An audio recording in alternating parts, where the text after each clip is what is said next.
chance d'accueillir 3 experts pour ce WebTech SCS. Tout d'abord, Mios, expert en IoT et qui est lauréat dans le cadre également du plan France Relance de 2 projets d'expérimentation dédiés aux futurs usages de la 5G industrielle. On a la chance également d'accueillir HPE, expert des cœurs de réseau 4G et 5G, qui est pilote de projets innovants ambitieux qui permettront de développer une offre de réseau 5G privé pour les entreprises, et on verra l'avantage notamment par rapport à la 4G. Et dans ce WebTech, donc Mios et HPE vont partager avec vous une vision pragmatique des différentes applications de la 5G, qu'elles soient privées ou opérées, et des différentes opportunités pour ce secteur. Et nous accueillons encore notre 3e expert du CEA, partenaire technique de Mios, qui partagera sa vision autour des enjeux technologiques, qui est un levier majeur pour l'industrie 4.0. Alors, je rappelle le format du WebTech auquel bon nombre de vous avez déjà participé. Vous avez un micro éteint, la session est enregistrée, elle sera disponible en replay dans quelques jours normalement sur le site web du pôle SCS. Les présentations devraient être accessibles en août, je pense, pour les membres SCS. Et vous pouvez poser vos questions dans 40-45 minutes. La session questions-réponses est faite pour vous, pour échanger avec ces 3 experts notamment. Donc, dans le module questions que vous devriez voir sur votre menu gris, GoToWebinar, vous écrivez votre question et si elle est destinée à Mios, vous pouvez écrire hashtag Mios, hashtag CEA ou hashtag HPE. Ça permettra de cibler la question. Si elle est destinée à tous les speakers, il n'y a pas de problème, pas nécessité de mettre à qui vous la désignez. Voilà. Alors, un petit aperçu du programme. Tout d'abord, je vais laisser la parole à Gérard Martinez, directeur innovation de SCS, qui a des fresh news sur le Mobile World Congress, puisque, comme vous le savez, ce grand salon qui a lieu à Barcelone tous les ans a été annulé l'année dernière et reporté à début juillet cette année.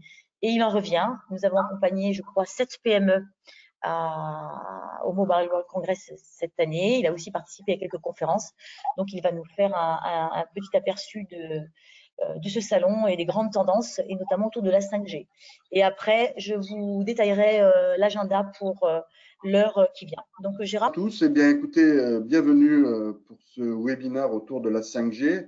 Je pense que c'est une première étape par rapport à un ensemble de webinaires techniques. Il y a pas mal d'actualités et je vais essayer d'être très rapide dans mon introduction. Effectivement, une actualité assez récente puisque la semaine dernière s'est tenu le congrès mondial de la téléphonie mobile, que l'on connaît sous le nom du MWC, donc à Barcelone, et qui est organisé par le GSMA.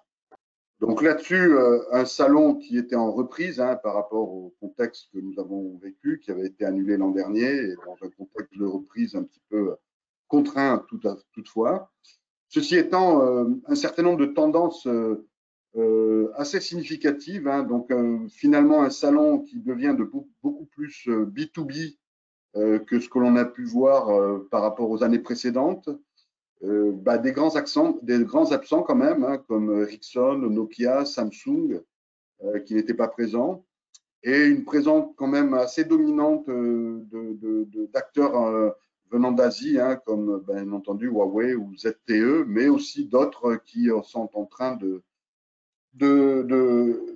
rentrer de plus en plus dans la problématique autour de la 5G et l'ensemble des opportunités. On peut aussi noter la transformation des réseaux 4G, 5G vers beaucoup plus d'informatique, et on voit que ça ouvre de nouveaux marchés pour les géants du cloud, comme AWS, Microsoft ou Google. Pas mal d'annonces de partenariats, donc Amazon Web Services avec Swisscom, avec Verizon, Google avec Ericsson, Google Cloud avec Orange. Donc, une espèce de, comme on dit en anglais, de shift avec des nouveaux, des GAFAM qui viennent maintenant être de plus en plus dans la partie back-end et applicative aussi, autour des réseaux. Alors, on dit 5G, mais c'est aussi 4G, 5G. Et puis, pourquoi ils sont là? Parce que c'est aussi une promesse que l'on qualifie de ce qui est qualifié de edge computing, Ça veut dire exploiter au mieux les performances de la 5G, donc principalement la latence et la vitesse, avec des data centers de proximité, afin d'être parfaitement en synchronisation par rapport aux performances attendues sur la 5G. Quelque chose que l'on va voir probablement au travers de ce webinaire, donc de plus en plus de concepts de réseau privé 5G, avec des offres sur mesure, des garanties de service et de performance, des qualités de service pour avoir des transmissions au plus près entre l'utilisateur et le fournisseur de services, et principalement ce que vous allez voir au travers de cette thématique de webinaire qui est l'industrie 4.0. Mais aussi une ouverture de plus en plus alors toujours dans le B2B, mais au travers de la sécurité, le sport, la réalité virtuelle ou augmentée, la vidéosurveillance, bien entendu, qui est aussi, ou l'aspect drone. Donc, tous ces éléments qui sont très B2B, qui deviennent de plus en plus présents. Une préoccupation aussi que j'ai pu noter, c'est autour de la 5G, c'est la problématique de sécurité. Et puis, on voit de plus en plus des offres qui sont autour de la sécurité by design, donc quelque chose qui est beaucoup plus transparent, beaucoup plus lisible par rapport aux utilisateurs. Alors bien entendu, la caractéristique principale autour de la 5G, telle qu'on a pu le noter autour du MWC, c'est son aspect ouverture, et puis des réseaux d'accès sans fil, un RAN, qui sont de plus en plus désagrégés, flexibles, virtuels, ouvrant le marché à de nouveaux acteurs de toute taille, des startups, des éditeurs, des opérateurs privés, des intégrateurs, qui se positionnent à tous les niveaux de la chaîne de valeur. Et ceci est dû principalement aux caractéristiques intrinsèques du 5G, la notion de virtualisation de la fonction réseau, et surtout le network slicing, qui est vraiment le découpage en tranches de différentes fonctionnalités, et qui sont là pour, bien entendu, à la fois des caractéristiques techniques, mais aussi une ouverture plus complète, et puis surtout, alors ça c'est la promesse, est-ce qu'elle sera tenue, on le verra, mais optimiser les coûts, avoir des ressources et des configurations réseau flexibles et pouvant être de plus en plus personnalisées en fonction des acteurs, des clients et des utilisateurs. Donc je pense qu'au travers des présentations qui suivent, vous allez vous en apercevoir. Un élément majeur aussi pour conclure cette introduction, c'est les initiatives de l'État français. Donc, vous avez probablement entendu parler du PIA 4, qui est maintenant bien formalisé, qui est dimensionné autour de 20 milliards d'euros. Et dans ces 20 milliards d'euros, il y a une part non négligeable qui va être sur certaines thématiques et certaines priorités, dont la 5G. Et il y a à peu près 725 millions d'euros de subventions, je dis bien de subventions, qui sont prévus pour la période 2021 et 2025. Donc, c'est des fonds qui viennent du PIA 4 et de la partie France Relance. Donc, le ou les projets qui vont être cités tout à l'heure dans la partie technique en font partie, et ont déjà été lauréats pour certains sur ce budget. C'est un budget qui s'inscrit dans une stratégie d'accélération, dont 480 millions d'euros, c'est-à-dire 2/3 du budget, devraient être consommés d'ici fin 2022. Donc c'est très court, ça veut dire donc un budget de subvention assez massif pour cette année encore 2021, 2022, ce qui veut dire qu'il y a des appels à projets maintenant qui vont s'ouvrir très rapidement, soit fin août, soit début septembre, pour certains déjà ouverts dans le cas du plan de relance, mais aussi dans le cas d'appel à manifestation d'intérêt. Et puis, il va y avoir 4 axes prioritaires. Un axe qui va être très orienté sur les équipementiers, donc télécoms français et européens, dans une stratégie de souveraineté. Donc, essayer de faire vraiment émerger et promouvoir toute une série d'équipements ou d'offres autour. Alors, quand on dit équipementier, ce n'est pas uniquement une antenne, c'est tout ce que vous allez tout ce qui va être décrit tout à l'heure, hein, toute la partie infrastructure, que ce soit une infrastructure logicielle, matérielle ou toute une notion de qualité de service. Il y aura aussi un financement pour la R&D, donc les futures technologies. Donc on parle déjà de 6G, mais aussi de déclinaison autour de la 5G par rapport à des fonctionnalités qui ne sont pas encore activées, qui vont l'être. Bien entendu, des cas d'usage. Hein, une des problématiques, c'est aujourd'hui autour de la 5G, c'est d'avoir une promesse qui est tenue pour des cas d'usage. On parle de santé, on parle d'industrie 4.0. Donc tout ça, il va falloir aujourd'hui que ça se mette en place. Et donc il est important d'avoir des cas d'usage représentatifs de ce que l'on veut implémenter autour de la 5G. Et bien entendu, renforcer la filière formation, hein, qui est quand même assez bien fournie en France, mais on s'est bien aperçu qu'au travers aujourd'hui, au travers de la propriété intellectuelle autour de la 5G, l'Europe, ça pèse pas plus de 15% en termes de brevets sur la 5G, et la France encore très peu, hein, aussi. Donc là-dessus, la formation a besoin d'être renforcée. Donc ça fait partie de ce plan PIA 4 5G qui est doté donc de 725 millions d'euros. Donc il y a déjà, dans le cadre de cette initiative, 18 lauréats qui ont été retenus, dont les intervenants de ce webinaire. Hein, donc, et je vais maintenant vous laisser la main pour décrire ce que vous avez appelé la 5G, dont les promesses et les enjeux. Voilà, Fabienne.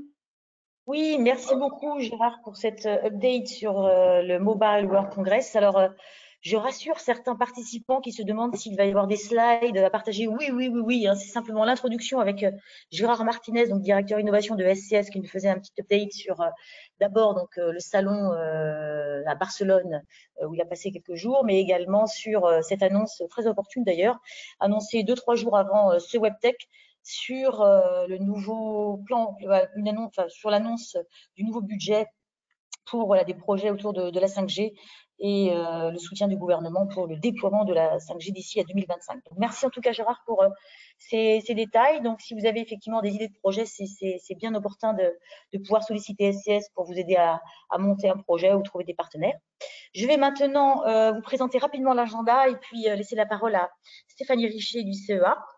Donc, avec elle, nous verrons, nous allons rentrer en douceur, je dirais, avec beaucoup de pédagogie.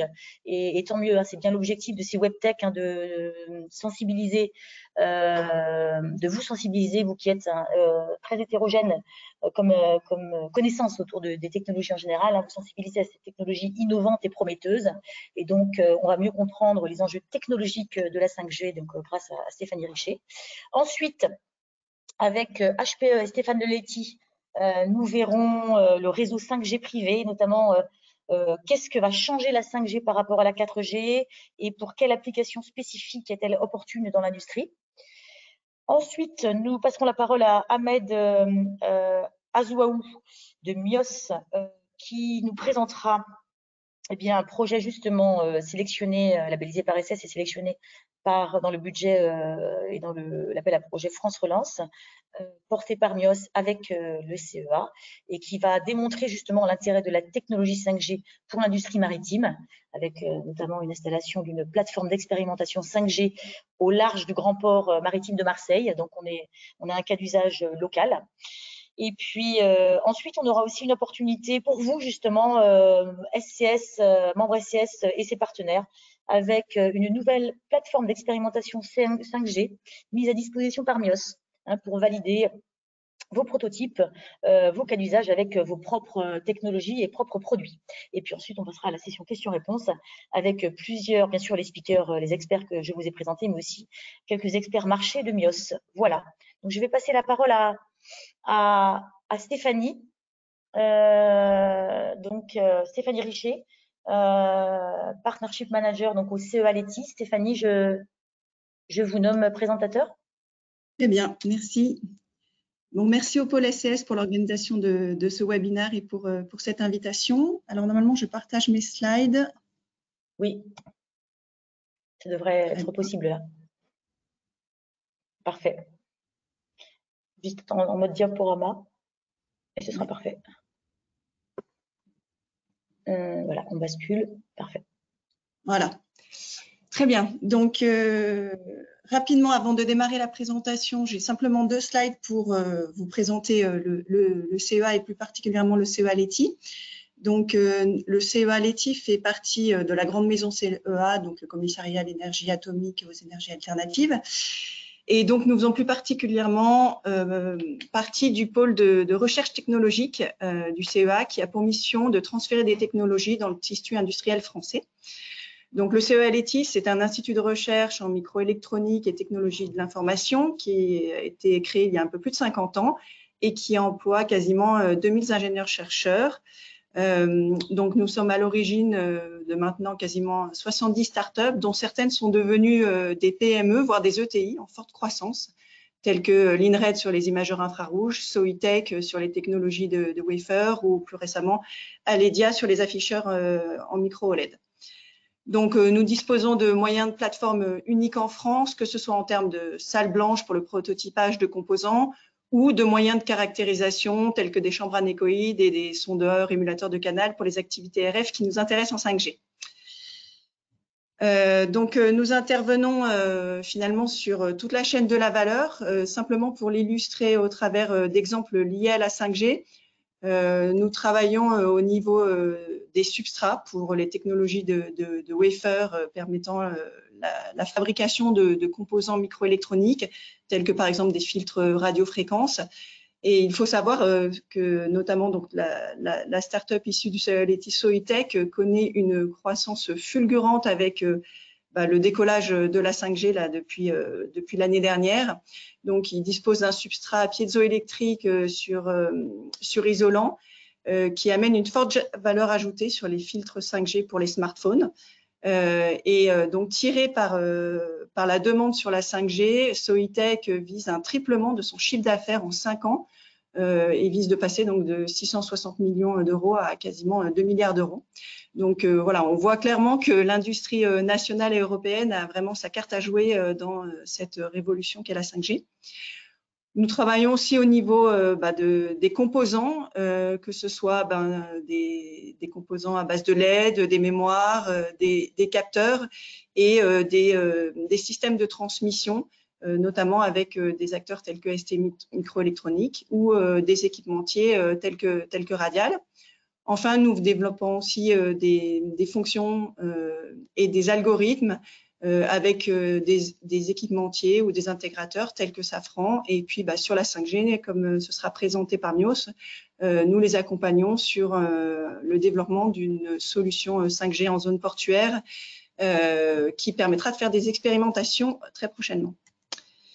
Donc, pour aller au cœur de la présentation, la 5G, c'est donc la 5e génération de réseaux cellulaires. Nous avons vu la sortie d'une génération tous les 10 ans, quasiment. Et la 5G est annoncée comme une révolution par sa capacité à interconnecter tout type d'objets, et plus seulement les smartphones, et tout type d'objets et de systèmes. Et cela ne s'arrête pas là. Aujourd'hui, au CEA Leti, nous démarrons les études sur la 6G au travers de projets européens. Et simplement en introduction, on peut dire que l'objectif avec la 6G, ça sera de monter encore en fréquence sur des fréquences supérieures à la centaine de gigahertz, toujours pour avoir plus de capacité réseau, et puis aussi d'avoir des concepts innovants tels que les surfaces reconfigurables pour faire quelque part que l'infrastructure réseau devienne pervasive. Donc, commençons par la 5G. Clairement, la 5G, c'est 3 typologies de services qui arriveront progressivement. Donc, c'est tout d'abord finalement une continuité avec ce qu'on connaît avec la 4G. C'est une extension en termes de haut débit. Donc, comme vous l'avez tous lu dans la presse, ça ne change pas l'expérience utilisateur à court terme, mais ça permet finalement d'adresser un nombre croissant d'utilisateurs en haut débit dans les zones denses telles que les gares et les zones de bureaux denses. Donc, typiquement, l'idée, ça sera de maintenir une qualité de service et un débit de l'ordre de 100 mégabits par seconde pour un utilisateur de smartphone et jusqu'à 250 mégabits par seconde pour des usages de type box.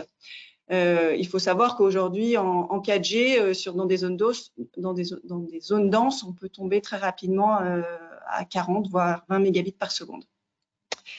Enfin, toujours pour du haut débit en mobilité, la 5G, ça sert aussi à assurer la couverture sur le dernier kilomètre dans certains pays qui cherchent une alternative à la fibre optique. Notamment, on a vu des déploiements de ce qu'on appelle le Fiber Wireless Access aux États-Unis.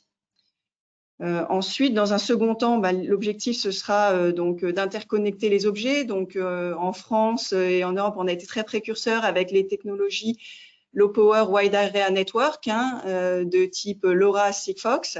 En 5G, l'idée, ça sera d'avoir un continuum avec des standards tels que le NB-IoT et le LTEM qui sont déjà disponibles par les opérateurs français et qui sont des technologies liées au réseau 4G. Donc, l'objectif de la 5G, ça sera quelque part de standardiser tout ça, donc d'avoir une réduction du coût des composants, notamment côté objets connectés, et puis aussi de densifier les réseaux, c'est-à-dire que l'objectif, c'est d'être en capacité d'interconnecter 10 000 à 100 000 objets à partir d'une unique station de base, alors qu'on est plutôt autour de quelques milliers pour par exemple, une station de base en LoRa. Et enfin, ce qui nous intéresse aujourd'hui au premier ordre, c'est toutes les capacités à offrir de la très faible latence et de la haute fiabilité pour les réseaux critiques. Alors, illustré ici pour les véhicules autonomes, mais bien évidemment aussi pour l'usine 4.0. Donc, sur l'usine 4.0, je l'illustre finalement à gauche par un exemple, évidemment, en Allemagne. Il faut savoir qu'en Allemagne, il y a déjà 117 licences sur des fréquences autour des 3,5 GHz qui ont été réservées pour des réseaux privés et notamment des réseaux industriels. Donc là, vous avez une illustration avec l'usine Factory 56 de Mercedes-Benz équipée par Ericsson, qui a été inaugurée en septembre de l'année dernière et qui donc dispose d'un réseau 5G qui permet finalement de faire de la gestion de robots d'assemblage de véhicules autonomes, 400 robots pilotés par ces technologies-là. Et ce que l'on illustre à droite, finalement, c'est la diversité des spécifications associées à la multitude des cas d'usage qu'on peut retrouver en usine 4.0. Donc, typiquement, alors je ne vais pas détailler tous les KPI, mais on voit la variabilité en termes de débit, de nombre de nœuds à connecter, de support de capacité de localisation, de précision, de faible latence en fonction des cas d'usage. Donc, typiquement, les cas d'usage que l'on avait considérés dans un projet européen 5G CONI, c'était de dire faire du diagnostic de process par du déploiement massif de capteurs en usine, permettre finalement la maintenance de l'outil industriel par des opérateurs munis de solutions de réalité augmentée, de réalité virtuelle, ou encore d'avoir, comme c'est illustré par l'exemple de Mercedes, avoir des plateformes robotiques autonomes.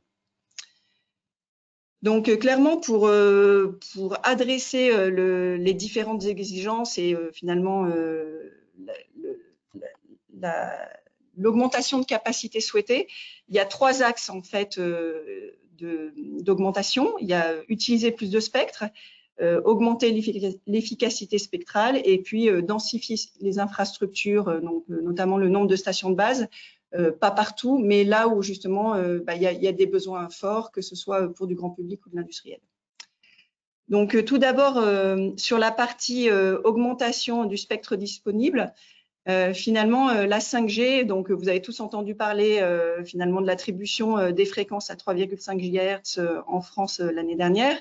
Faut savoir que les opérateurs ont récupéré 70 à 90 MHz dans cette bande de fréquences, alors que dans les bandes plus basses, typiquement à 700 MHz, ils disposent classiquement de 10 MHz de bande, et dans les fréquences à 1,8 ou à 2,1 GHz, ils vont disposer de la vingtaine de mégahertz classiquement. Donc là, la 5G va permettre dans un premier temps d'augmenter significativement, enfin dès à présent, la capacité du réseau, et ça sera encore un saut en termes de capacité réseau dans quelques années lorsqu'on utilisera les fréquences dites millimétriques, donc typiquement autour des 26 GHz dans un premier temps, où là, chaque opérateur pourrait disposer de 100 MHz supplémentaires de bande passante.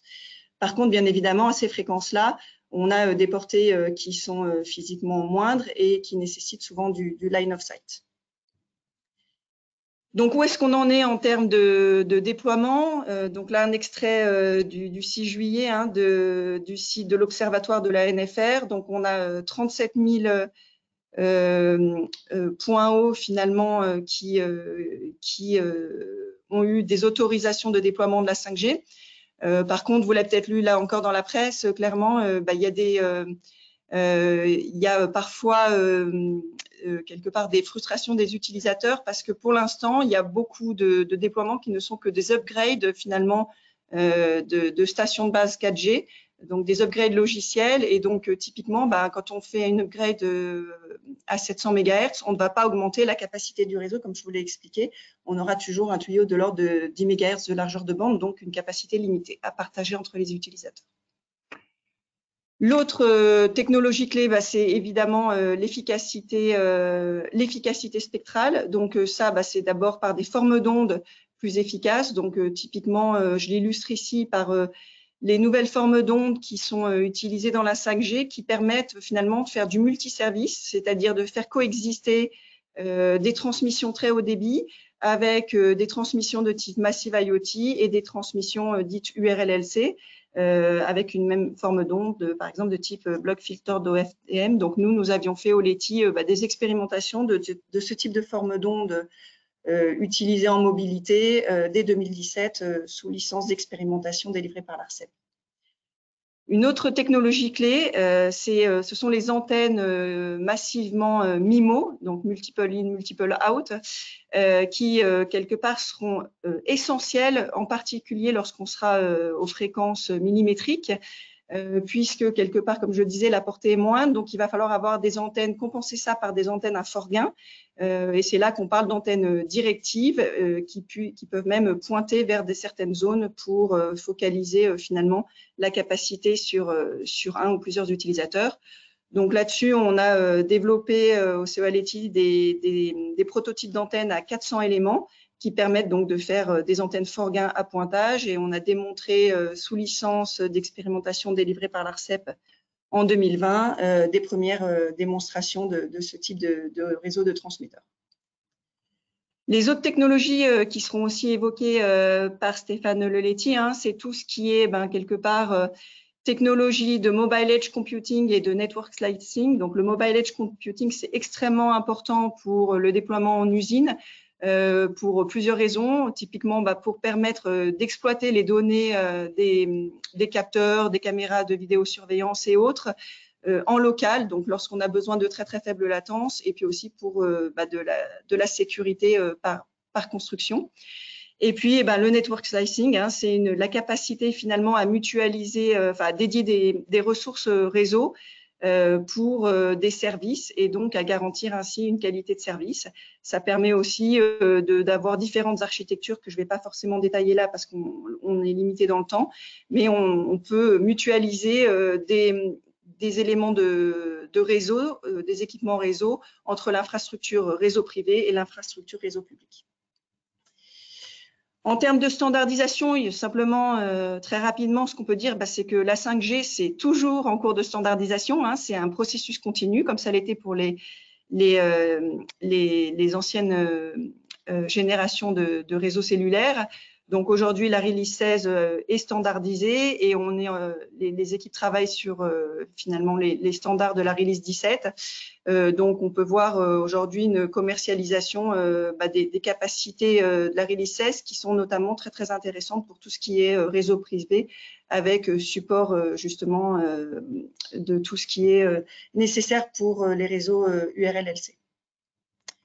Voilà, donc pour une très très rapide introduction, et bien évidemment, je reste à votre disposition pour répondre à vos questions à l'issue des différentes présentations. Merci beaucoup, Stéphanie. Oui, tout à fait. J'ai envoyé un petit message à tous les participants. Ils sont invités à vous poser des questions, Stéphanie. Donc, on traitera par contre après l'intervention des 3 intervenants, hein. Donc, maintenant, je vais passer la parole à Stéphane Leletti, qui va nous parler du réseau 5G privé, notamment proposé par HPE. Bonjour. Bonjour à tous. Bonjour. Je vais essayer de partager mon écran. Voilà.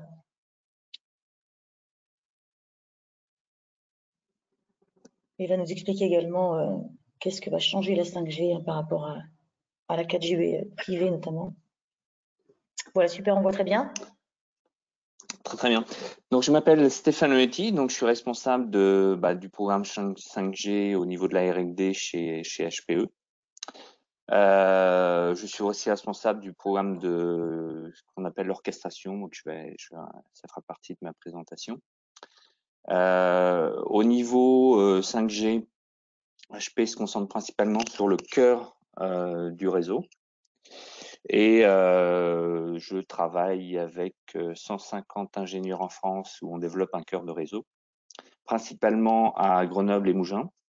Et les équipes d'orchestration sont basées en Espagne et en France. Et là, ce sera plutôt à Mougins. Juste une petite information, nous recrutons à la fois à Grenoble et à Mougins. Donc c'est hpe.com le site et vous tapez carrière et vous filtrez sur Mougins et Grenoble. Et nous recherchons plutôt des ingénieurs software, des postes aussi autour du cloud, parce que tous nos développements sont faits en cloud natif et j'y reviendrai dans une seconde. Très bonne nouvelle, merci voilà, Stéphane. Oui.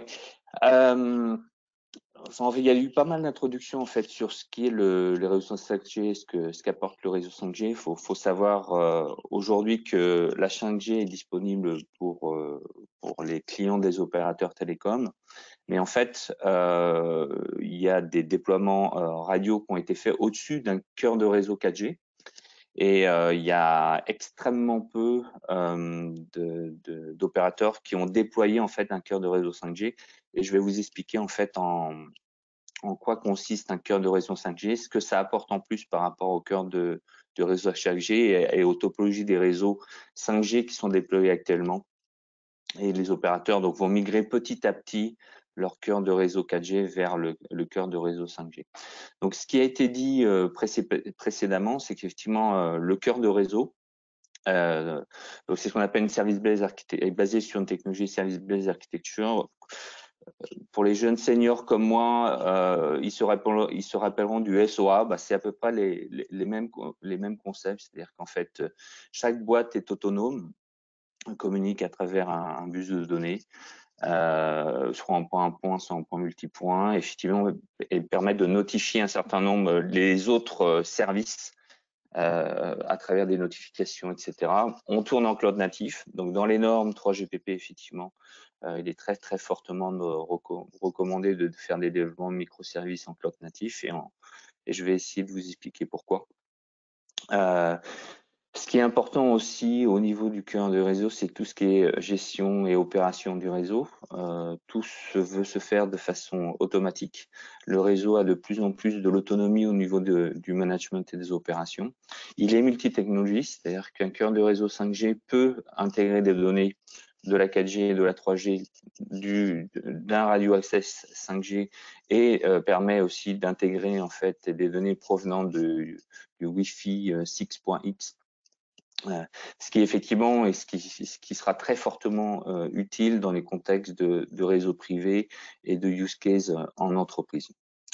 Et l'élément en fait différenciant la 4G et la 5G, c'est ce qu'on appelle le slicing. Donc c'est en fait la gestion de différentes qualités de services dans le réseau de bout en bout. Dans un réseau 4G, il n'y a pas de différenciation de qualité de service quand nous aurons une session data.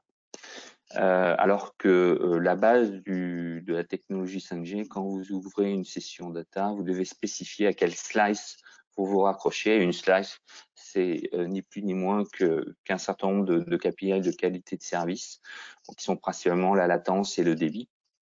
Et le réseau va vous garantir, quand vous ouvrez votre session sur une slide donnée, il va vous garantir un débit, il va vous garantir une latence.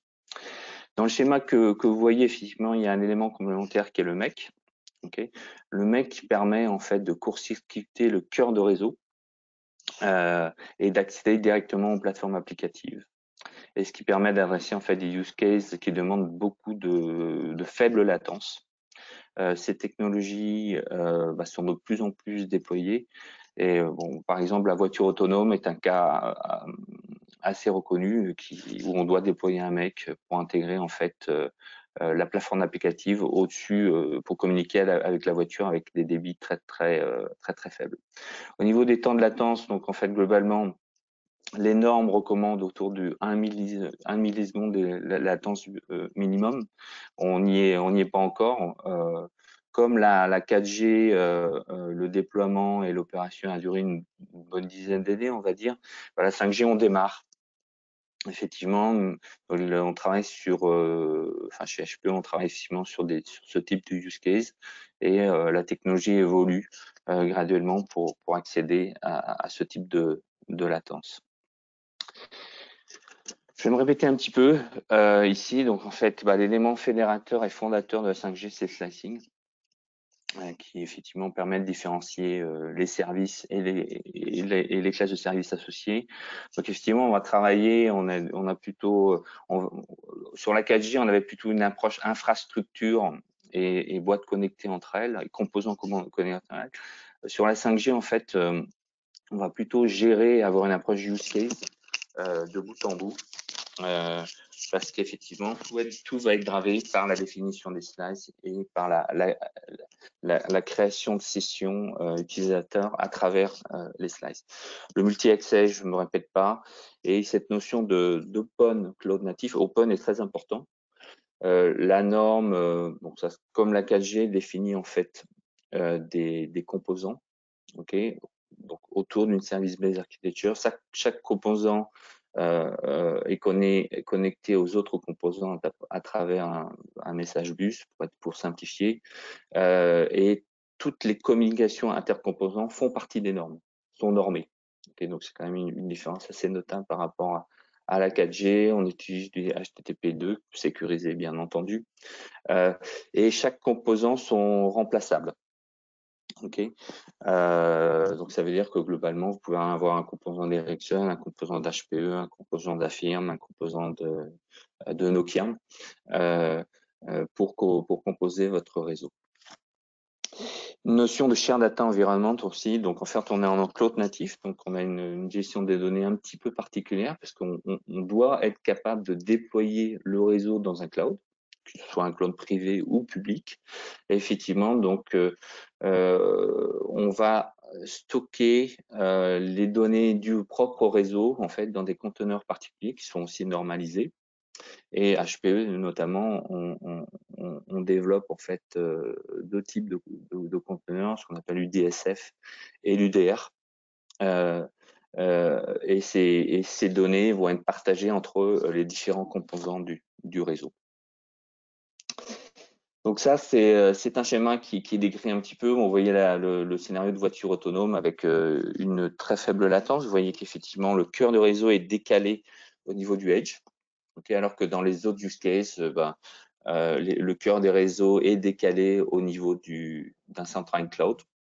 Ce qui est important aussi de comprendre dans le cas de use case entreprise, un cœur de réseau 5G en fait est divisé en deux parties distinctes, une partie control plane et data plane. Le control plane, c'est tout ce qui est gestion des sessions, gestion des utilisateurs, gestion de la sécurité d'accès au réseau, etc.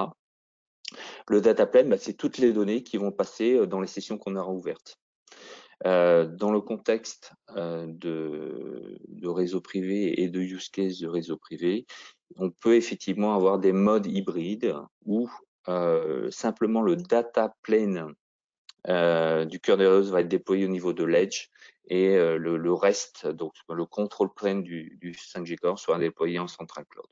Donc les deux cas de déploiement sont possibles. Alors pourquoi en fait le cloud natif? Donc effectivement, on définit des fonctions qui sont stateless. Stateless, ça veut dire qu'effectivement, elles tournent sans état et on peut les redémarrer à froid, sans impact sur le trafic. On peut effectivement en rajouter plusieurs, suivant le débit demandé par le réseau. Il y a des pics de trafic. Et effectivement, le réseau doit être capable en fait de s'auto-gérer et effectivement, des fonctions vont pouvoir démarrer en fonction du trafic que connaît le réseau à un certain moment donné. Et à l'inverse, effectivement, s'il n'y a plus de trafic, il va falloir arrêter un certain nombre de réseaux. Donc, effectivement, on a une certaine dynamicité au niveau du réseau par rapport à un réseau 4G qui était hyper statique. Le réseau 5G est à la fois dynamique et au-delà de cette dynamicité, le réseau lui-même est capable de démarrer ou d'arrêter un certain nombre de composants. Il y a un point très important, ce sont les enablers. Comme le disait Gérard en début de présentation, effectivement, les réseaux 5G vont tourner dans le cloud. Cloud public, cloud privé, sans doute un mode hybride en suivant des use cases. Et puis, il y a un certain nombre de composants aussi qui doivent être très fortement sécurisés.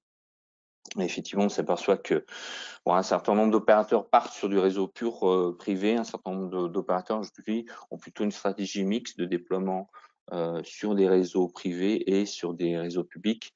Aujourd'hui, il y a assez peu d'opérateurs, à ma connaissance, qui effectivement déploient complètement sur des réseaux publics. Ces enablers, donc il y a Rancher, il y a OpenShift, Red Hat OpenShift, etc. Donc les technologies Kubernetes sont très fortement utilisées au niveau des technologies pour délivrer ces réseaux 5G. Globalement, en fait, tous les équipementiers travaillent aujourd'hui sur ces technologies. Et en fait, ces technologies Docker, je peux prendre de Red Hat OpenShift que je connais peut-être un petit mieux, arrivent avec des enablers.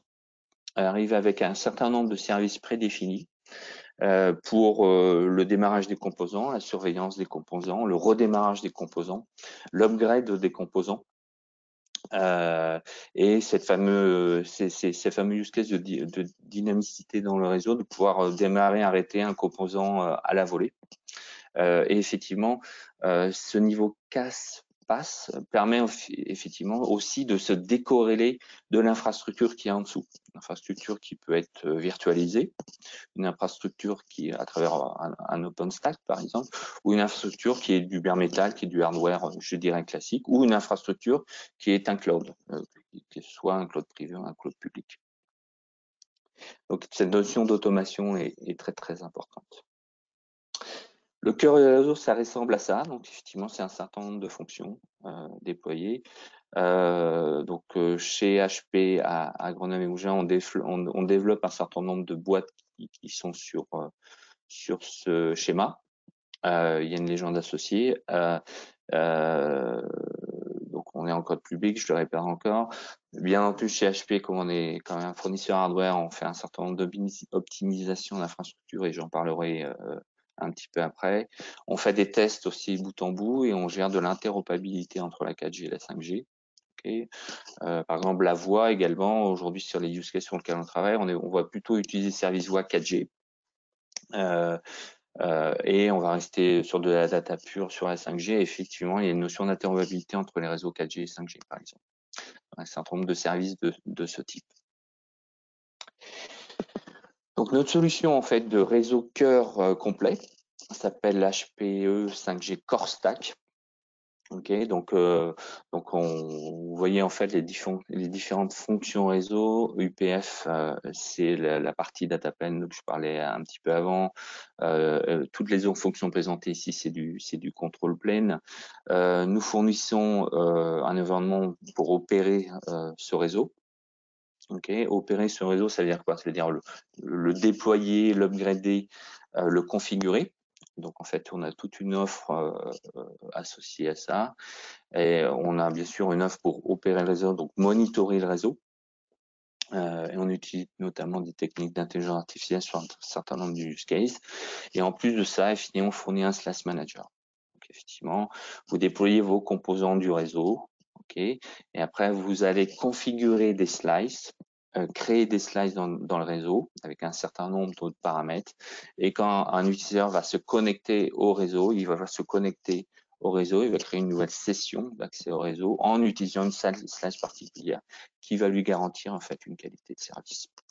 Un point très important qui n'a pas été nommé au préalable, effectivement, le retour sur investissement de ces technologies 5G aujourd'hui, donc il y a deux types de marchés, il y a le marché entreprise et le marché mass market. Les opérateurs télécoms ont beaucoup de contraintes en fait pour élever leurs tarifs sur les services 5G pour l'aspect mass market. Effectivement, donc il y a une grande attente au niveau des opérateurs télécoms pour effectivement faire du business et beaucoup plus de business sur le marché entreprise. Comme l'a dit Stéphanie au préalable, effectivement, il y a des bandes de fréquences qui sont dédiées en fait au business entreprise.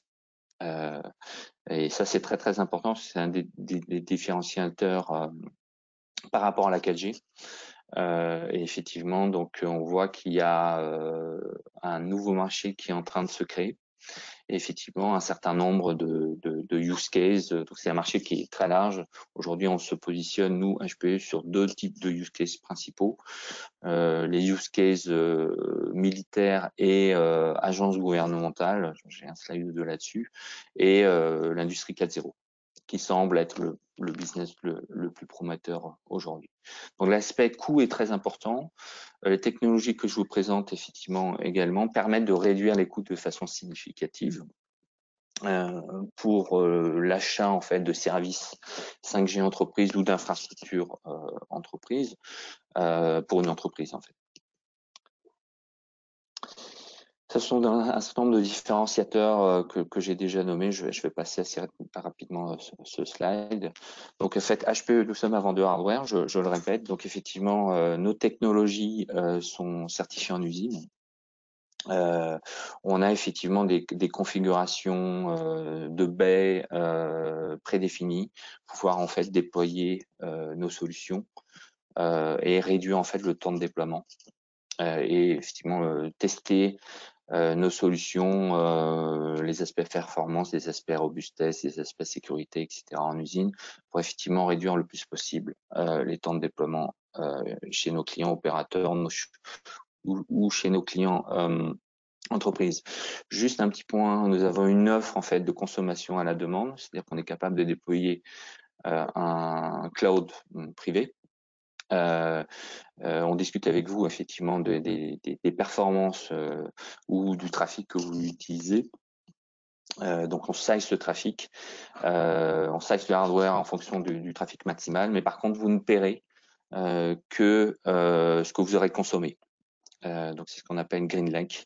Donc c'est une offre qu'on a lancée il y a 2-3 ans. Et effectivement, il y a beaucoup de nos clients entreprises qui passent sur cette offre. On a quelques cas d'usage où il est demandé d'embarquer en fait le cœur de réseau directement sur le champ opérationnel. Notamment des cas militaires, pour pas les nommer. Il y a des cas, par exemple, d'agences nationales. On a fait en fait des expérimentations pour le traitement de catastrophes naturelles, pour la couverture d'opérateurs déployés ou de pompiers déployés en fait pour la gestion d'un feu sur un vaste territoire, etc. Donc effectivement, là, le cœur de réseau et le RAN associé, bien entendu, vont être déployés temporairement sur des zones d'activité. Effectivement, on a une offre qui s'appelle Edgeline ou Ultra Live qui permet en fait de déployer notre réseau 5G dans ce cas de figure. Donc, effectivement, on a un réseau 5G transportable entre guillemets pour certains use cases. Stéphane, excuse-moi de t'interrompre, Stéphane, on a dépassé un peu le temps. Hein. Et il y a plusieurs questions. Voilà, il y a plusieurs questions pour toi Mais je On les te traitera à la fin. communiquerai peut-être après, voilà, à la fin. OK? Voilà. Donc, nous avons un lab d'expérimentation, là je vais aller très vite, à Fort Collins aux US et à Grenoble. C'est un lab qui est entre Grenoble et Genève, où on peut faire un certain nombre de tests d'interopérabilité et de tests bout en bout, réseau RAN, réseau cœur et applicatif, et la partie applicative. Un certain nombre d'organismes d'analyse ont salué en fait notre positionnement et un certain nombre de nos différenciateurs, notamment c'est le fait d'avoir effectivement délivré un réseau cœur bout en bout complètement cloud native, cloudifié. Vous aurez les slides, donc je vais passer assez vite. Donc effectivement, comme je disais, nous limitons, nous croyons nous limiter à quelques priorités de use case. Tout ce qui est militaire, donc là effectivement, là on parle d'hôpital de campagne dans ce cas-là, et effectivement, le cas militaire, le cas agence nationale, c'est effectivement des cas de ce qu'on appelle paramédic, où effectivement on est capable de déployer un réseau privé de façon temporaire pour indexer des catastrophes. Je vais passer ça assez rapidement aussi, c'est d'autres cas, vous verrez. Et effectivement, donc l'industrie 4.0 aujourd'hui, on travaille en fait sur avec une quinzaine de clients sur des use cases d'industrie 4.0. Là, c'est donc malheureusement, je ne peux pas partager avec vous ces use cases. Là, effectivement, nous avons un use case public, c'est Inventec à Taïwan, où effectivement, l'idée, c'est d'avoir pu déployer un réseau 5G bout en bout, privé, qui demande effectivement des services vidéo et des services à faible latence. Effectivement, ce réseau est déployé et actif depuis environ 6 mois. Et effectivement, on a remplacé la connectivité Wi-Fi principalement pour des problèmes de latence. Voilà, donc on est juste au début. Comme je disais, la 5G est disponible, mais l'élément central de la 5G qui permet de différencier la 4G par rapport à la 5G, le slicing n'est toujours pas disponible aujourd'hui. Ça va arriver d'ici 1 an ou 2. Le marché entreprise, c'est un marché qui se veut très porteur. On estime qu'il y a à peu près 110 millions de sites industriels à fournir avec ces technologies. Donc HPE va être un acteur en fait de ce monde. Nous travaillons principalement en Amérique du Nord et en Europe sur ces use cases aujourd'hui. Les centres de R&D, on a la chance de les avoir en France. Venez nous rejoindre si vous voulez. Encore une fois, nous recrutons des ingénieurs talentueux de grande école et nous continuons notre développement autour de ces technologies. Voilà, je vous remercie pour votre attention. Je vais départager mon écran. Et... Oui, ok, merci beaucoup, merci Stéphane. Donc de nombreuses questions pour HPE. Voilà. Qu'on traitera donc après. Ahmed, je veux bien te donner la parole si tu veux bien. Donc on va passer la parole à Mios, qui va nous partager le succès, la sélection de son projet justement 5G pour l'industrie maritime, et qui va justement détailler quelques cas d'usage et l'intérêt de la 5G pour l'industrie maritime avec un cas d'usage local, je le disais, dans le grand port de Marseille. Merci, vous m'entendez là? Oui, très bien. Vous voyez mon écran? Oui, parfait. Bon, très bien. Bonjour à toutes et à tous. Je m'appelle Ahmed Azouaou, je suis directeur technique et responsable d'innovation de la société Mios. Mios qui est une entreprise que je vais présenter le sujet d'aujourd'hui. Donc après cette présentation très intéressante et fort intéressante de nos deux co-animateurs Stéphane et Stéphanie, on va présenter un cas d'usage particulier dans le domaine maritime. Mios est un intégrateur de solutions. Mios a été créé en 87 à Aix-en-Provence. Mios a rejoint le groupe SNEF depuis 2018 avec fusion des entités IoT de SNEF. Aujourd'hui, Mios a 4 agences 2 bureaux d'études, un à Valence et un à Aix-en-Provence, et des bureaux à Paris et à Lyon. Nous sommes aujourd'hui, en termes de collaborateurs, nous sommes à peu près 140 personnes. Nous sommes en très forte croissance et j'en profite aussi pour dire que nous embauchons beaucoup de spécialistes, d'ingénieurs dans les différents domaines de MIOS que je vais décrire. MIOS, les domaines d'expertise de MIOS sont des projets réalisés de bout en bout dans le domaine de l'IoT, de l'IT et téléphonie de sécurité, de la supervision et de la cybersécurité. L'IoT, pour illustrer un peu ce que MIOS réalise, on a déployé tout un réseau, on parlait de réseau privé tout à l'heure, réseau LoRaWAN sur la ville de Marseille pour l'éclairage public et gérer l'éclairage public de la ville de Marseille. Il y a à peu près 1000 points, 1000 objets connectés déployés avec des antennes et on a déployé tout le réseau et toute la partie aussi applicative. Un autre projet de ce type-là, c'est l'agglomération de Perpignan, sur lequel on a déployé aussi un réseau privé, LoRaWAN. Et à terme, il va y avoir plusieurs milliers d'objets connectés déployés sur cette agglomération avec des cas d'usage très spécifiques pour l'optimisation de la gestion dans une agglomération. L'IT et la téléphonie de sécurité, MIOS est spécialiste dans la téléphonie de sécurité, la voix sur IP et notamment toutes les bornes orange que vous voyez sur les routes et autoroutes directement nativement IP. L'IT, c'est toute la partie infrastructure, réseau, qui est aussi un domaine d'activité important chez nous.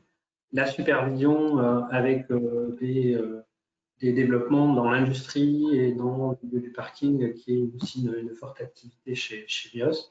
Et la cybersécurité, MIOS est agréé PACI, donc l'agence nationale, et a une équipe cybersécurité assez importante. Et dans ces domaines-là aussi, on a une forte croissance et donc fortement on recrute pas mal dans ce domaine-là. Je vais vous parler du projet, donc du projet MIOS a été lauréat de 2 projets du plan de relance gouvernemental de France Relance. Un qui est dans le domaine maritime et c'est l'objet de cette présentation. Et puis un deuxième que je ne peux pas citer parce qu'on n'a pas encore tout ce qui est courrier officiel et autres, mais on est lauréat de ces 2 projets. Le projet 5G, PERF 5G maritime est un projet qui est réalisé avec un partenaire qui est le CEATEC, on en parlait tout à l'heure, et notamment avec l'équipe de Grenoble et de le CEA laitier et le CEATEC. Mais ce projet-là, donc France Relance, on est lauréat de France Relance, ce que je disais tout à l'heure. MIOS est dans la région est la seule entreprise à être lauréat d'un plan 5G, d'un projet 5G. Donc on en est particulièrement heureux et on en a un deuxième qui arrive. Et ça, c'est une très bonne chose, notamment pour la région. On va voir pourquoi aussi derrière, à la suite de cette présentation.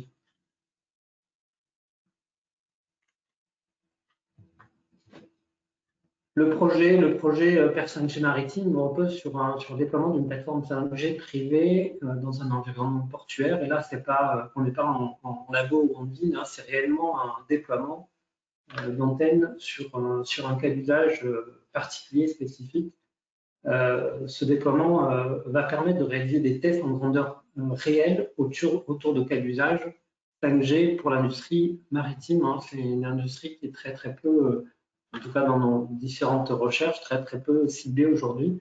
Et nous, on a la chance de pouvoir avoir ce projet pour pénétrer cette industrie en 5G. Nos partenaires, le consortium, enfin notre partenaire, c'est le CEATEC qui est chargé de développer toutes les fonctions de supervision réseau, le développement hardware des stations terrestres et embarquées avec le transfert techno vers MIOS. MIOS réalise le pilotage du projet, toute la partie intégration, déploiement, cas d'usage, et bien avec tous nos partenaires dans le domaine maritime et portuaire. Les soutiens, on a eu beaucoup de soutien pour ce projet. Le CSF, hein, c'est infrastructure numérique qui regroupe une grande partie d'entreprises qui ont des activités dans la 5G. Le pôle mer en Méditerranée, Métropole Aix-Marseille-Provence, Marfret qui est un armateur, et puis GPMM, le grand port maritime de Marseille. Quel usage projet? Avant de parler de quel usage, je vais juste repréciser les objectifs de ce projet, même si j'en ai parlé. C'est une plateforme, on va mettre en place une plateforme de connectivité pour un usage 5G privé dans le domaine portuaire. On va développer avec notre partenaire CEA-Tech toute la partie développer et intégrer des stations terrestres et embarquées sur une techno CEA. Et tout à l'heure, Stéphanie parlait d'optimisation spectrale. On se repose sur les connaissances et les compétences du CEA dans ce domaine-là, et on sera sur une bande de 6 GHz. On va développer les fonctions de gestion du réseau privé 5G. L'intégration et le déploiement des solutions avec nos partenaires maritimes, portuaires et maritimes dans notre région. Notre région, une des richesses de notre région est le littoral, et je pense que c'est vraiment très approprié d'avoir un projet comme ça autour du domaine maritime pour nous. Bien sûr, il y a le transfert techno du CEA vers Myos, et on va le mettre à profit sur une plateforme. Ce transfert va être mis à profit sur une plateforme que nous mettrons à disposition ensuite, une fois qu'elle sera montée, qu'on mettra à disposition aux différents partenaires Myos et du pôle SCF. Quel usage qui va être mis en place, c'est remonter des données de navires haut débit lors de l'approche du port pour, ça c'est le premier cas d'usage, pour un certain nombre de besoins. On va en discuter tout à l'heure, hein, je vais les décrire. On va mettre en place une infrastructure 5G spécifique et puis une qualité de service garantie dans un environnement maritime avec une antenne terrestre, puis une antenne embarquée sur un navire. Les fréquences sélectionnées, c'est la bande 38, 2,6 GHz. Et on va démontrer la coexistence de ce type de réseau privé avec la bande 38 et un réseau cellulaire déployé donc sur des bandes adjacentes sur une même zone géographique. Le débit sera de 20 mégabits seconde par navire, le nombre max de navires 32 par site, et la distance maxi de la liaison est de 30 km. On voit bien dans le synoptique que vous voyez là, l'infrastructure qui sera mise en place. Et tout à l'heure, je parlais d'une vraie infrastructure grandeur nature. Il y a bien une infrastructure d'une antenne qui sera installée sur le littoral, en hauteur ou autre, mais une vraie antenne qui sera installée sur le littoral et une antenne qui sera installée dans un navire avec toutes les contraintes, notamment d'installation d'équipements sur un navire. Cette antenne, et puis ensuite toute la partie infrastructure du SI armateur en base arrière, et puis la plateforme de test qui sera localisée dans le logo de Myos à Aix-en-Provence, plus toute la partie supervision réseau et supervision de fonctionnement et supervision réseau. Donc là, c'est une plateforme en grandeur nature sur laquelle on va tester, valider un cas d'usage.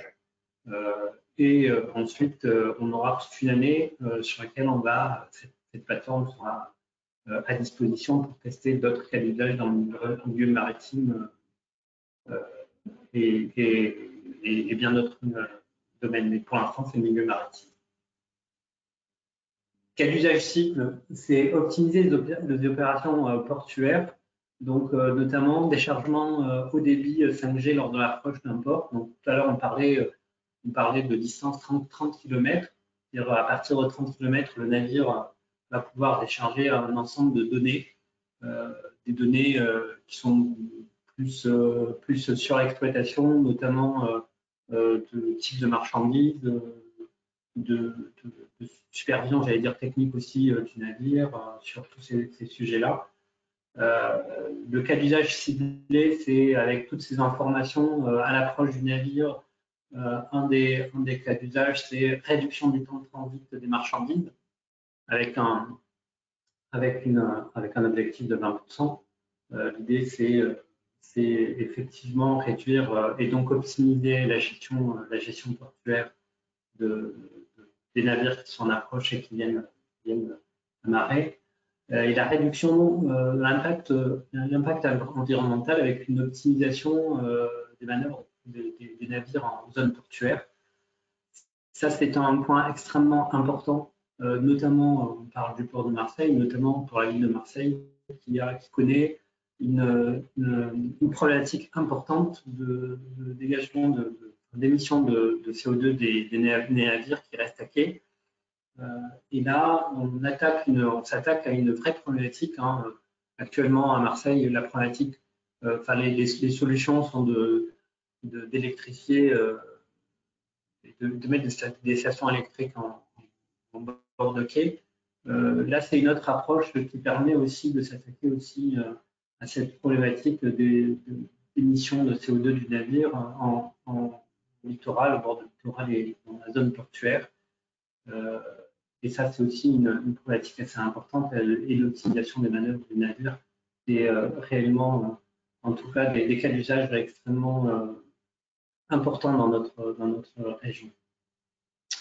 Les solutions interopérables, quelle que soit la localisation du port, parce que bien sûr, on se repose sur des standards de la 5G, et ce cas d'usage peut être répliqué dans tous les ports au travers de la planète. Ça, c'est sur cette infrastructure. On a, tout à l'heure, vous avez vu, on a des appuis d'armateurs de la métropole et d'institutionnels sur ce sujet-là. Et l'armateur qui est sur ce projet avec qui on va discuter et voir comment on peut intégrer sur un navire, les antennes qui seront mobiles dans cette infrastructure pour mener à bien ce projet.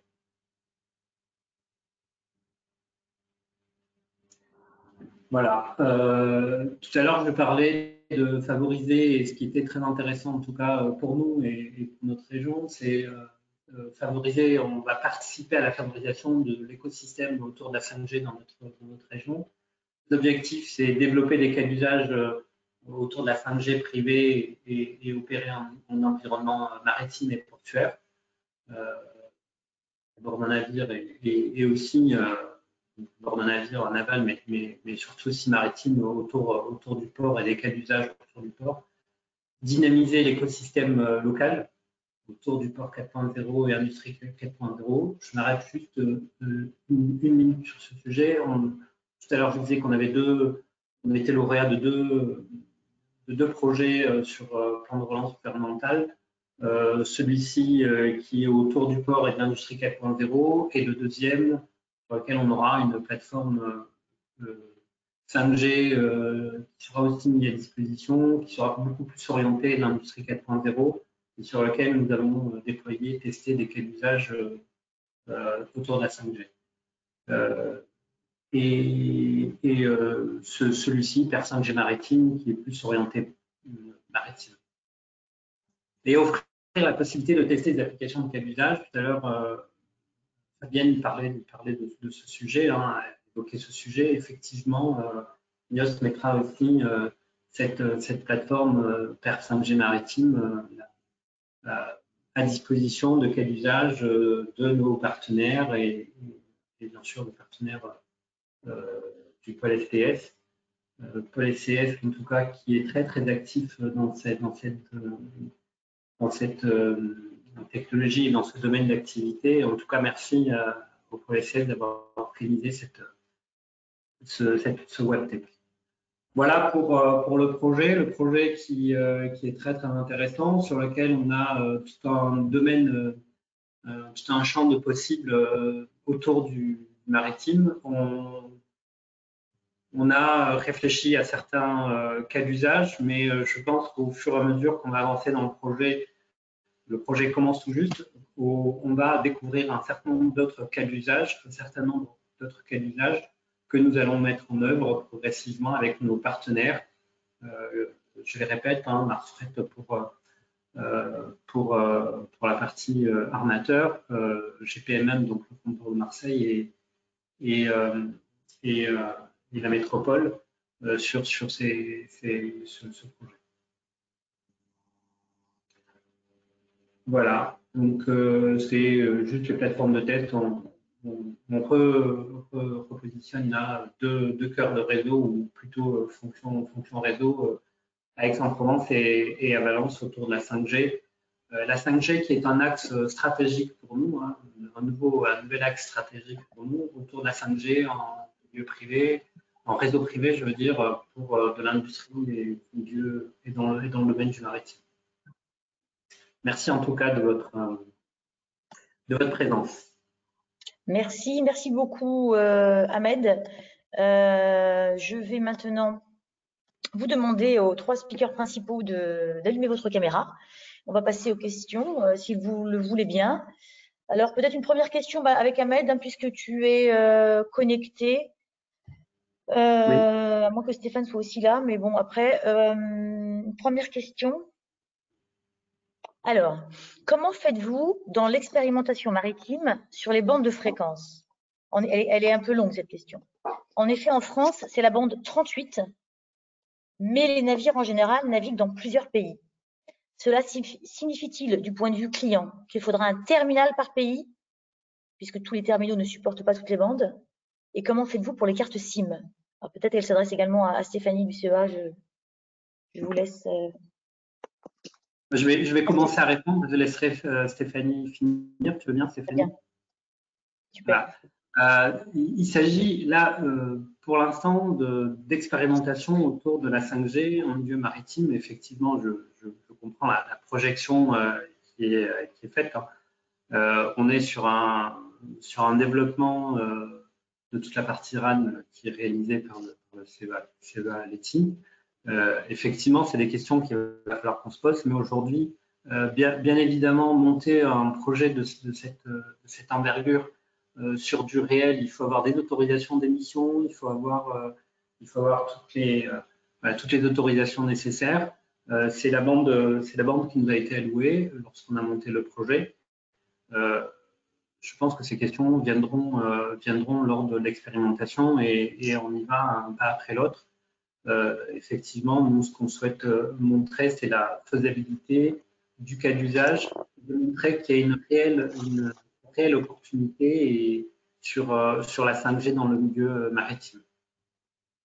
Stéphanie ? Oui, donc simplement pour compléter, hein, c'est vrai que la situation, notamment en France, sur quelles seront les bandes de fréquences in fine allouées au réseau privé, est à ma connaissance encore en questionnement. Il y aura des consultations qui seront organisées par la DGE, notamment prochainement, pour clarifier la situation. Donc, d'ailleurs, voilà, le gouvernement est intéressé par les retours d'expérimentation, la coexistence, justement, des équipements que l'on mettra en place et qu'on déploiera lors de l'expérimentation avec les réseaux cellulaires qui sont déployés à proximité. Et puis, il y a une forte densité de réseaux à proximité du port de Marseille, donc c'est un excellent site d'expérimentation. Voilà. Et après, en effet, pour un déploiement à l'international, ce qui est considéré, bien évidemment, après, c'est aussi d'avoir des systèmes qui sont multifréquences, parce qu'il n'y aura pas forcément quelque part une harmonisation complète. Hein. On le voit bien en Allemagne, la bande de fréquence pour les réseaux privés, elle est plutôt autour des 3,5, 3,6 GHz. Donc voilà, mais ça, en effet, ça dépasse le périmètre de l'expérimentation. On va amener des enseignements qui pourraient être utiles pour ensuite affiner le positionnement du gouvernement sur l'allocation des bandes de fréquences. D'accord, merci, merci à vous. Une question peut-être pour toi, Stéphane. Oui. Donc à HPE, avez-vous la qualification de l'ANSSI pour le corps 5G? Alors en fait, la réponse est non, pas pour l'instant. On nous l'a pas demandé en fait. On n'a pas eu d'opportunité aujourd'hui. Donc rien n'est, mais on n'a pas cette certification, clairement. D'accord. Une autre question très courte pour toi, Stéphane. Les services IoT en low power, le service IoT en low power est-il disponible? Alors, il n'y a pas de contre-indication effectivement pour pouvoir l'intégrer avec notre cœur de réseau. Ok. Par contre, j'aurais besoin de vérifier si ça a déjà été fait ou pas en fait. Donc, D'accord. je prends la question et je valide, mais a priori, il n'y a pas de problème d'interopérabilité. Mais effectivement, est-ce que ça a déjà été fait dans les dizaines enfin les quelques dizaines de use cases qu'on a intégrés de par le monde, je ne sais pas. Je ne peux pas répondre là. Ok, merci Stéphane. Il n'y a pas de problème, on pourra répondre post-webinaire. Une question à Mios et au CEA, si vous le voulez bien. Donc, en quoi l'échange de données haut débit permet-elle une amélioration significative des manœuvres? On parle de haut débit et de latence sur ces sujets et on va le découvrir notamment en s'associant et effectivement notamment avec les pilotes du port pour avoir plus d'informations pratiques sur ce sujet. Mais c'est des sujets extrêmement importants et la réactivité que nous devons avoir sur un réseau de ce type-là et dans des manœuvres au niveau du port, elles doivent être extrêmement courtes. On ne peut pas se permettre, et notamment sur la robustesse de la communication, c'est aussi un sujet extrêmement important. Nous, c'est un cas d'usage qu'on a mis en lumière avec nos différents partenaires et c'est un cas d'usage qui est très important pour eux aussi dans cette optique-là. Mais c'est très important, la latence et la robustesse du réseau dans ce cas. En haut débit, oui, mais latence et robustesse du réseau. Ok, merci. Stéphanie, vous voulez ajouter quelque chose ou je passe à la question suivante? Alors, pas forcément de technique, mais il faut savoir qu'il y a déjà eu des expérimentations, par exemple en Italie, de mémoire avec Ericsson, sur quelque part l'optimisation des opérations portuaires et ils ont déjà fait des quantifications des bénéfices atteignables quelque part. Alors les cas d'usage, pour préciser un petit peu, c'est justement si on peut aussi anticiper des opérations de maintenance par l'envoi de données d'état du navire en amont de son arrivée sur la zone portuaire, il y a des gains. C'est un exemple parmi d'autres. Vous pouvez trouver sur le web pas mal d'informations sur les différents cas d'usage qui ont déjà été explorés et nous on va en affiner certains et potentiellement en identifier d'autres avec les partenaires de Mios.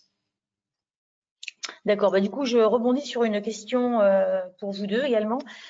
Du coup, est-ce qu'on parle de bateaux autonomes? Ouais, on n'en est pas encore là. Pourquoi pas se projeter, effectivement, pourquoi pas se projeter, mais en fait, les cas d'usage qu'on a mis en lumière sont des cas d'usage qui vont apporter une optimisation des process qui existent aujourd'hui. On parlait de déchargement de marchandises qui peuvent être périssables ou pas. On parle d'optimisation de manœuvres et j'y tiens beaucoup personnellement. On parle d'environnement et 5G. Sur ce sujet d'environnement et 5G, il y a des groupes de travail, notamment CSF, qui s'appellent 5G Environnement. C'est un vrai sujet très très important autour de la 5G. Maintenant, des navires autonomes, je ne crois pas que c'est en tout cas à moyen terme, je ne pense pas que ce soit un sujet encore au goût du jour. Merci. Alors peut-être une dernière question pour Stéphane. Avez-vous des partenaires, en particulier pour les équipements radio 5G?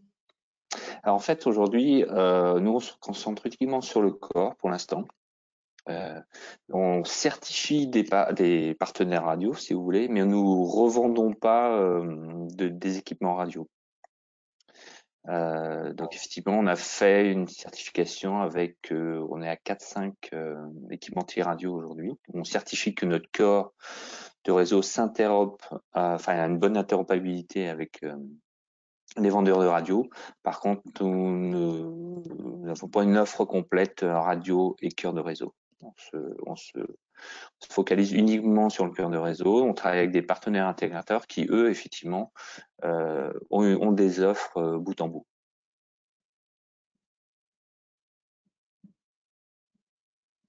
Écoutez, merci à vous trois pour votre partage d'expertise. J'espère que les 83 participants, je vous félicite, sont contents. En tout cas, je rappelle que cette session sera disponible en replay dans quelques jours et vos slides pourront être normalement aussi, je pense, un petit peu plus tard sur le site du pôle, seront accessibles sur le site du pôle SIS.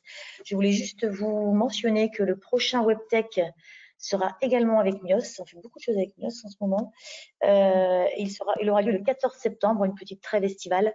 14 septembre à 11h, comme d'habitude, 11h, midi un quart, avec MIOS et Ineosense. Et il sera autour de l'IoT et de l'asset tracking, donc comment la traçabilité des machines, des équipements dans les usines est clé, notamment pour l'industrie du futur, l'industrie 4.0. Voilà, écoutez, je vous remercie à tous les trois vivement et c'était très agréable et je vous souhaite un peu avant l'heure de passer un bel été. Et je vous rejoins, on se retrouvera tous donc le 14 septembre en tout cas pour le prochain WebTech, en tout cas avec MIOS et d'autres, peut-être avec le CEA et HPE plus tard dans l'année. Merci à tous et passez une bonne journée. Merci, bonne journée. Merci pour la série. Merci à tous. Oui. Merci Fabienne. Au revoir.